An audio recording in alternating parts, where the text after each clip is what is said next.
Therapy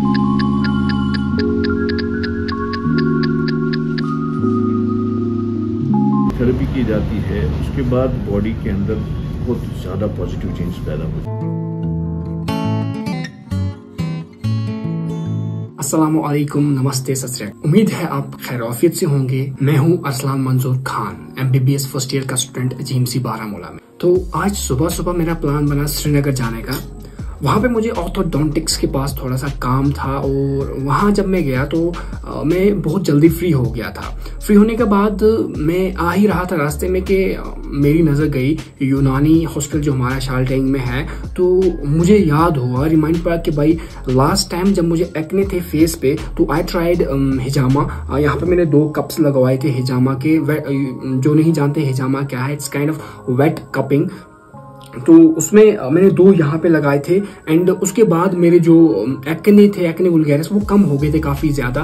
तो I thought कि अब जो मेरे बैक पे एक्ने हैं, बैक पे मुझे काफी ज्यादा एक्ने हैं, तो उसी के लिए मैं वहीं पे रुका और मैं चला गया यूनानी हॉस्टल शालटेंग में जो है श्रीनगर शालटेंग में। एंड देन आई डिसाइडेड कि मैं अपनी बैक पे भी वेट कपिंग करवाता हूँ और उसके रिजल्ट भी देखता हूँ क्या होंगे। तो मैं गया तो था यूनानी वहाँ पे कपिंग करवाने, बट आई थॉट कि ये चीज बहुत बेनिफिशियल है। जैसे ही मैं वहां पे इंटरेक्ट हुआ डॉक्टर्स के साथ, और आप सबको भी पता होगा थोड़ा बहुत नॉलेज कहीं ना कहीं से रिसर्च वगैरह पढ़ी होंगी आप लोगों ने माशाल्लाह। तो मैंने कहा चलो क्यों ना हम इस चीज को पूरा प्रोसीजर जो है यही बता देते हैं। इसको मैं रिकॉर्ड कर लेता हूँ, आई सॉट परमिशन फ्रॉम देम। तो मैंने स्टार्ट किया उसका वीडियो बनाना एंड एक छोटा सा व्लॉग मैंने उसका बनाया। And then I interacted with the doctor, जो डॉक्टर वहां पे प्रेजेंट थे, उनके साथ मैंने बात की and he share the information, precious information about this हिजामा थेरेपी, क्योंकि ये एक एज ओल्ड थेरेपी है। तो इस चीज के बारे में मैं आपसे डिस्कस करूंगा आज। तो चलिए जी शुरू करते हैं बिना किसी देरी के। हाँ, सही चीज को लाइक शेयर सब्सक्राइब करना ना भूलें। तो सबसे पहले शुरू हुआ स्टेरिलाइजेशन का प्रोसेस, जिसमें आयोडीन लेके इन्होंने राउंड सर्कल्स बनाई स्किन के ऊपर।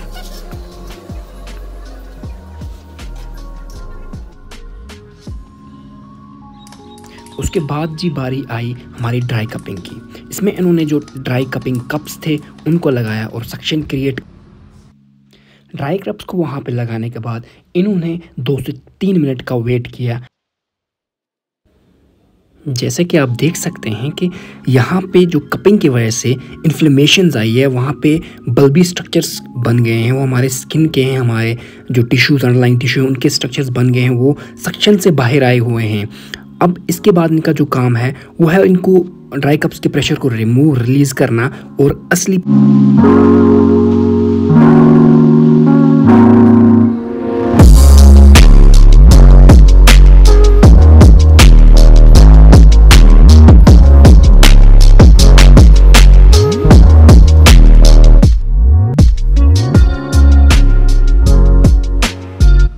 Process of wet cupping start होती है। यहाँ पे इसमें क्या करते हैं, ये छोटे छोटे कट्स, सुपरफिशियल कट्स देते हैं जहाँ पे इन्होंने ड्राई कप्स किए थे, और इन जगह पे चूँकि ब्लड लेट आउट हो जाएगा और फिर से ये ऊपर हमारे कप्स लगाएंगे और इनको फिर से सक्शन क्रिएट करेंगे, जिससे जो ब्लड है वो हमारे इन कप्स में आ जाएगा। ब्लड के साथ साथ उतनी ज़्यादा भी पेन नहीं होती कि आप बर्दाश्त नहीं कर पाओगे। हाँ, बर्दाश्त होने के लायक पेन है, बहुत कम ही माइन्यूट पेन होती है, लेकिन इस प्रोसेस के लिए इतनी पेन मुझे लगता है बहुत कम है, और ज़्यादा होनी चाहिए थी।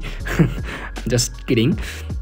बट हाँ, अब देख सकते हैं कितना ज़्यादा ब्लड इसमें एक्यूमुलेट हो गया है। ब्लड के साथ साथ और जो भी गंदा मवाद अंदर था हमारे जिस्म में, इस एरिया में जो सक्शन हुई है उसकी वजह से वो बाहर आ गया है।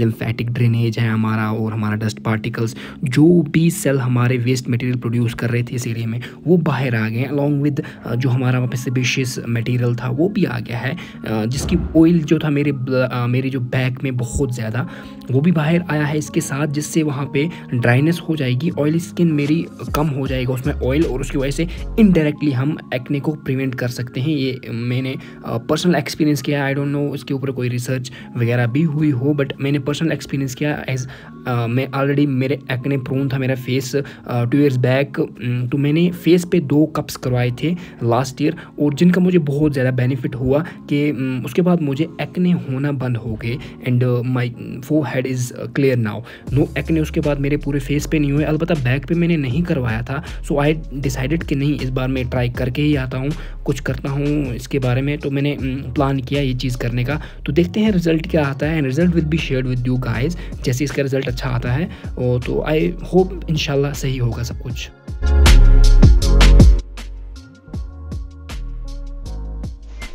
हाँ, यहाँ पे फिर से उन्होंने ब्रेक दी, 7-8 मिनट कप्स लगा के छोड़ दिया।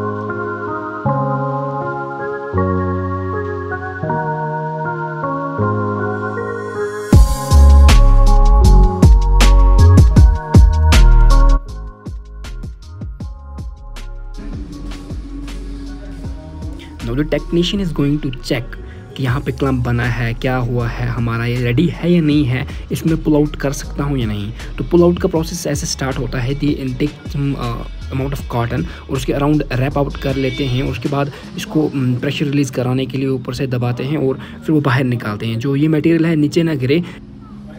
आप देख रहे हैं कितने महारत से ये इंसान काम कर रहे हैं। हमारे जो टेक्नीशियन हैं बहुत ही स्टरलाइज्ड वे में ये काम कर रहे थे और अच्छे से एक एक्सपर्ट बंदे थे ये, अल्हम्दुलिल्लाह।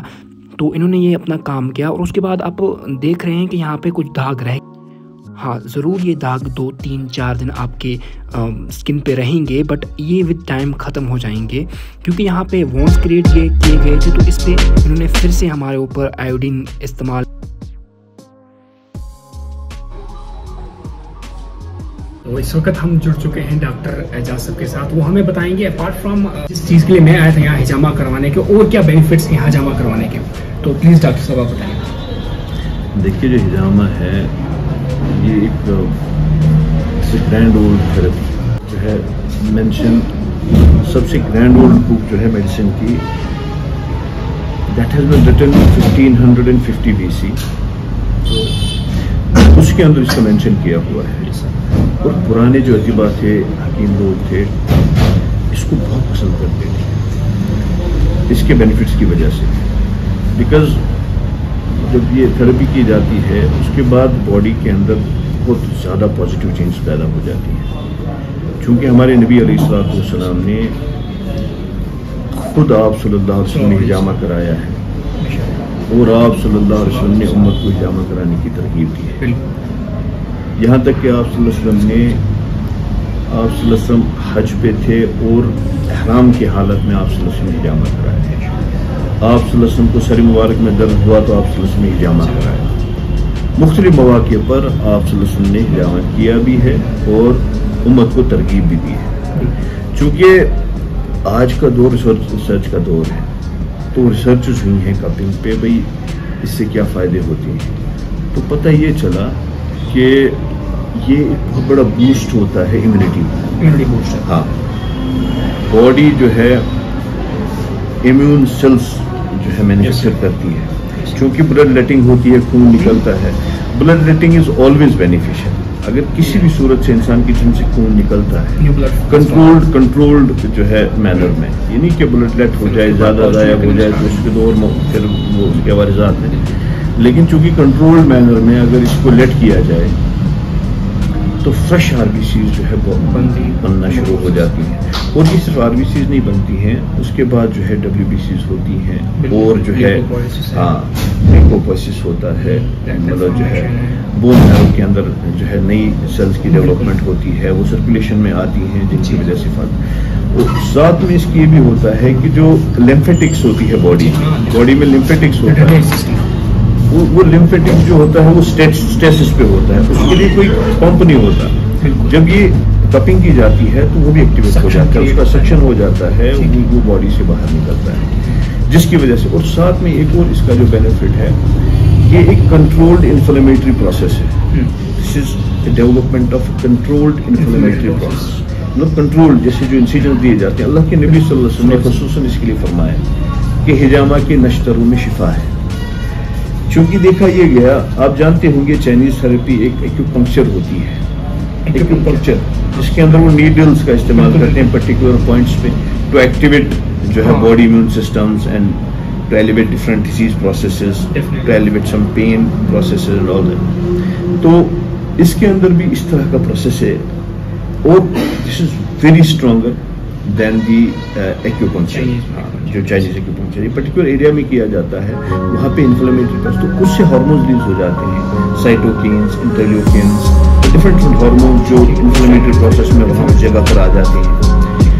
और यूनानी का एक और जो है एक यूनानी का एक थॉट है कि जहाँ पे कोई जिस एरिया में डिजीज, जिस एरिया में प्रॉब्लम, उस एरिया के अंदर फासिद मवाद बनता है, मॉर्बिड मटेरियल जिसको हम कहते हैं। तो मॉर्बिड मटेरियल आज समझना बहुत आसान है, जिसको हम और रॉस वगैरह कहते हैं, फ्री रेडिकल्स कहते हैं, या गाउट की सूरत में ऑक्सीडेट्स होते हैं, प्यूरिन्स होते हैं, या मतलब जो है इसी तरह से मुख्तलिफ किस्म के जो है ये टॉक्सिन जो बॉडी के अंदर जमा होते हैं, या बॉडी में इन्फ्लेमेटरी प्रोसेस होता है, या डिजीज प्रोसेस होता है, उसके बाद जो फैगोसाइटोसिस होती है, उनके बाद जो डेब्रिस होता है, वो सारी चीजें बॉडी के अंदर जमा होती हैं। और जब ये किया जाता है तो उसके सक्शन से वो सारी चीजें बाहर निकल आती हैं, जिसकी वजह से एक रिन्यूअल होता है, ब्लड का रिन्यूअल होता है, और new blood cells are form, newer RBCs are form, newer phagocytes are form, basophils are form, eosinophils are form, lymphocytes are form, जिनकी वजह से जो है बॉडी में। तो मैं तो ये कहूँगा कि ये जो कपिंग थेरेपी है, ये is a blessing for the human kind and particularly for the it has been prescribed by professor, we all should go for it. हमारे यहाँ पेशेंट्स आते हैं शार्टिंग यूनानी हॉस्पिटल के अंदर, तो आई हैव सीन पेशेंट्स जो काउचेस पे आए, जो स्ट्रेचर्स पे आए, कपिंग हुई और they went standing, they went moving, they went back walking. इतना मेरिक्यूलस रिजल्ट है अल्लाह ताला ने इसका जो पुराने दर्दों के अंदर, ऑस्टियोआर्थराइटिस, जोड़ों के अंदर, गोड़ों के अंदर पठन शुरू आसान कमरस दूर, सर्वाइकल स्पॉन्डिलोसिस के अंदर, लंबर मल्टी लेवल स्पॉन्डिलोसिस के अंदर, या ऑस्टियोआर्थराइटिस के अंदर, मुख्तलिफ जो है बोन जॉइंट डिजीजेस के अंदर, मस्कुलोस्केलेटल पेन्स के अंदर जबरदस्त के रिजल्ट। या आप देखेंगे स्किन डिजीजेस के अंदर, will see a lot of patients of psoriasis, eczematous dermatitis, even in leukoderma, we have seen a lot of positive changes in these. तो I would मैं तो ये कहूँगा कि इंशाअल्लाह हम सबको ये करना चाहिए, above all कि this has been prescribed by Prophet Muhammad sallallahu alaihi wasallam, तो इससे बेहतर क्या हो सकता है। इसका कितने टाइम तक है, जैसे इसका डोज कैसा रहता है, कितने इंटरवल में करना चाहिए? देखिए, this is to maintain health, yes, and this is to elevate the disease. ये दोनों मतलब ये पैलेटिव भी है और क्यूरेटिव भी है, प्रिवेंटिव भी है। अगर मतलब जो है इंसान अपनी हेल्थ को मेंटेन रखना चाहता है, he should go every 3 months. He should go for the therapy every 3 months. और if it is curative, मतलब कई बार जैसे गाउटी आर्थराइटिस में हम ये करते हैं, तो we have seen dramatic changes. We have seen बहुत जबरदस्त फायदे हमने देखे हैं गाउटी आर्थराइटिस के अंदर। गाउटी आर्थराइटिस में we can do it after every 10-15 days in the particular areas to get out those जो है ऑक्सीडेट्स वगैरह जो जमा होते हैं, उसमें जो यूरेट्स वगैरह प्यूरिन्स जमा हो जाते हैं, तो उसमें हम बार बार कर सकते हैं। तो अगर मतलब जो है for maintenance of health we can go for every 3 months 4 months, that will be fine.